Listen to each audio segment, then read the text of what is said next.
It was 1946, and the Warriors called Philadelphia home.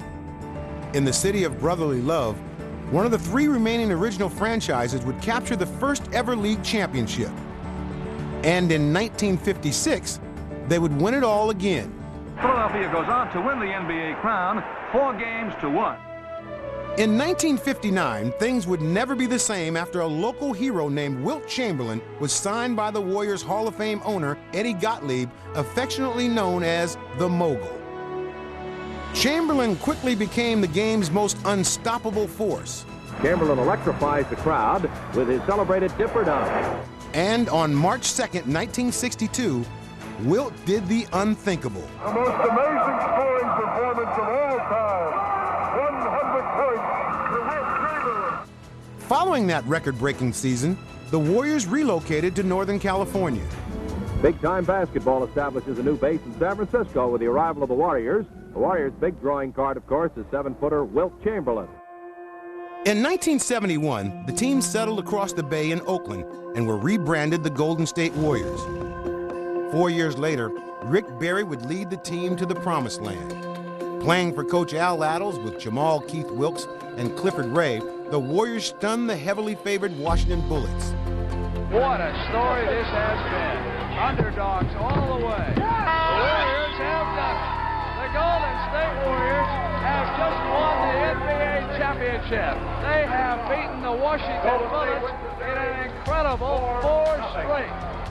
We pulled off the biggest upset in the history of the NBA, and we did it the way it's meant to be done, as a team, everybody pulling together, and it's a very special bond that you have. I still remember when we came back to Golden State, and they had so many people at the airport. I remember the fans were just insane.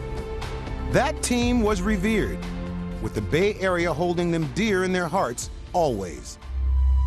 Years would pass before any club would capture the fans' imagination again. The Bay did revel in the exploits of Run TMC, starring Tim Hardaway and future Hall of Famers Mitch Richmond and Chris Mullin, who employed Hall of Fame coach Don Nelson's up-tempo style of play. Hardaway, fast breaking down the bottom of the shovel, the Richmond reverse, push the foul. They're going wild.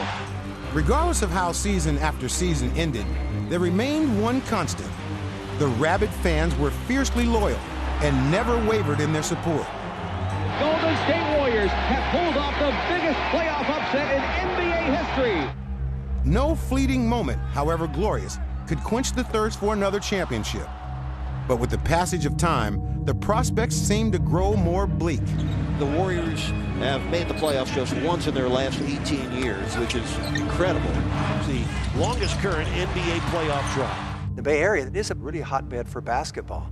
But then there were lean years. When you go 17 and 65, and 19 and 63, and 21 and 61, so many dismal years. And yet the fans have always been loyal. Inevitably, that dismal outlook would extend beyond the court. Kind of a cloud hanging over the franchise ownership. So the ownership thing is very much in limbo. However, the fog lifted, and the fortunes of the franchise took a dramatic turn as new owners Joe Lacob and Peter Guber took control of the team in time for the 2010-11 season and forged ahead together in a new direction. The Warriors hold on. Amidst all of the uncertainty, they were sure of just a couple of things. The task ahead would not be quick or easy.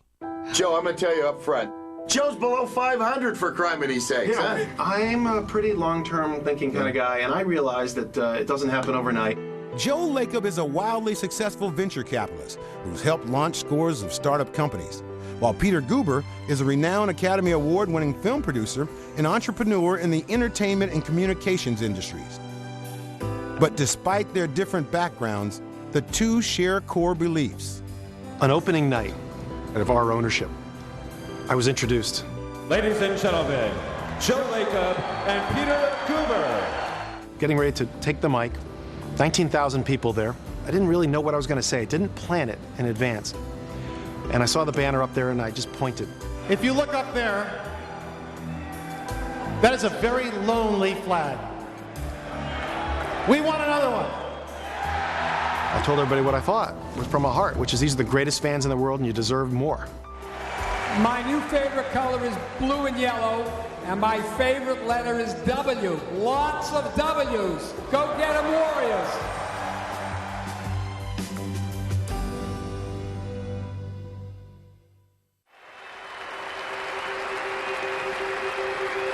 We were just trying to do our job, which was to win. That's it. We wanted to win. And we set some lofty goals. I think people thought we were being a little outlandish when we said within 5 years we would challenge for a championship. We get a lot of bumps in the road. We get a lot ahead of us. And the idea is that's the challenge, that's the journey.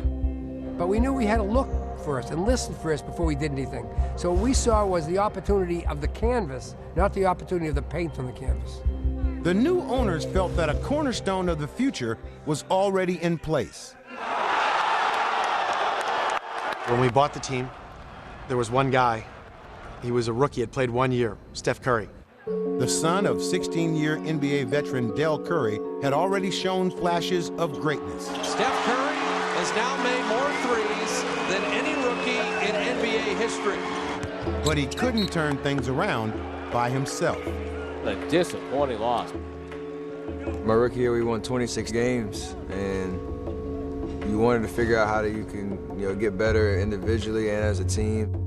Ownership was determined to add excellence to their organization from top to bottom. They brought in people to help them make basketball decisions. Immediately bringing in Jerry West. Gives you credibility. He's there to be that voice in the room and say, no, we need to do this, or we don't need to do that. The challenge became how to construct a roster around their budding star. Our whole plan was build a culture. Sounds good. All right, great, good. I love you. Sorry to bother you. You're fine. So what we did was begin to populate the organization with people who believed in the same tenets that we did. Let's go, young fella. It was about taking risk. It was about reaching ahead over the horizon when we couldn't see and try to create the environment for people to aspire to that success. This is a team with a pretty bright future. Our ownership's done an unbelievable job of building with character and chemistry. Getting guys in here that love to play the game and are willing to sacrifice for one another. With the 11th pick in the 2011 NBA Draft, the Golden State Warriors select Klay Thompson from Washington State University. In 2011, the Warriors selected Klay Thompson, another second-generation star in the making with a sweet stroke. Shot by Thompson. We knew we had to get skill players. They were bigger, longer, high IQ guys, cerebral players. Midway through the 2012 season, center Andrew Bogut was acquired to fortify the interior.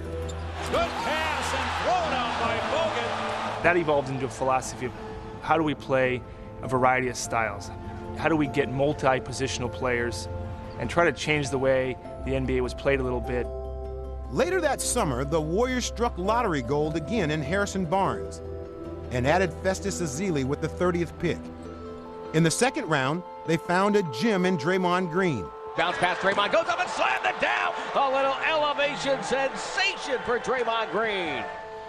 The remodeled Warriors would win 47 games and achieve a goal they'd accomplished for just the second time in 19 seasons. And the Golden State Warriors have qualified for the postseason in the Western Conference.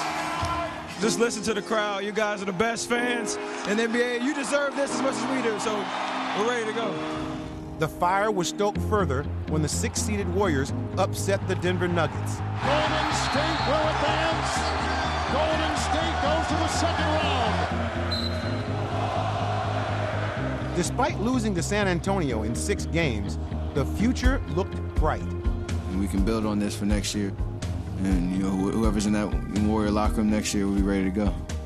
Suddenly, the opportunity to get to that next level materialized.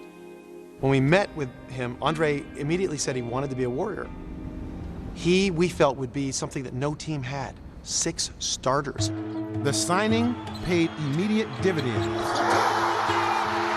got it! The Warriors have won on a game-winning shot by Andre Iguodala! When a 51-win season ended abruptly in the opening round at the hands of the Clippers, it felt like some of the momentum had been lost. hurts even more because you've tasted it before. You taste a little bit of success and you want more. So definitely stings a little more than last year. The organization came to the conclusion that there was one more move to make. The decision to change the coach was a risk. We wanted to do better. We wanted to aspire to something greater. And so the idea was, how do you find that person that can lead that charge? We picked Steve Kerr. When we interviewed him, he was incredibly prepared. He's obviously very, very smart. He had been around incredibly great coaches, has 5 rings. We all felt confident that he was the right guy to turn good into great, even though he had not coached before. There was some uncertainty, but we knew he understood the game of basketball at a very high level. As a player, front office guy, an analyst. But you never know how the transition is going to go. The number one item on my list when I arrived was just to get to know all the players. Phone calls, visits, lunches, golf rounds, whatever. I knew it was already a good team, and I was hoping we could become a great team.